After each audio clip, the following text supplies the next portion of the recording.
讲到这，逐年春天拢会当看到这南路鹰、赤白鹰，才会马后来飞过着台湾。最近伫咧高雄，就有民众看到讲有几万只的南路鹰，规大阵飞伫咧天顶，看起来就亲像是条溪流共款，真壮观。高雄的这野鸟学会也讲，3月底到4月底呢，也阁有2个高峰期会当看到，若准备看就要把握机会。 天色才拍破光，对高雄红山山轮看过去，一大阵的南路鹰飞伫天顶晒可怜。当年春天是闽禽要往北飞过境台湾的时间，伫高雄的半屏山、热带食物园、红峰山等地区，拢会当看到规群的南路鹰伫天顶飞。这几天到高雄的鸟友观测到正万只的南路鹰经过。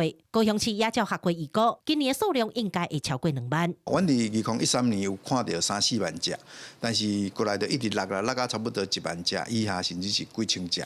啊，一直到去年、前年数量较增加，有破1万，啊，去年差不多有2万几只安尼。 这款会飞过冬的闽禽，因为拢是规群的在行动，所以相当有观赏性。因暗时拢休伫树林，天拍破光的时开始往天顶飞，哪飞哪细可怜。数量一济时，看起来会亲像一支条啊共款。鸟友叫伊鹰条。野鸟学会讲，因嘛有甲国家自然公园合作，最近假日有安排志工带大家看鹰啊。南北走向就对啊。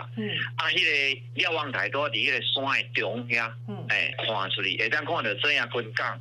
啊，个潮汕的一部分，啊，较北边会当看到鹅仔寮、新竹港、大田仔迄边，哦，啊，所以鹰啊，若对市区的南边遐飞过来，哦，拄伫你的头前咧飞，啊，有阵仔飞足近，拄伫瞭望台，你伫你头壳顶安尼尔。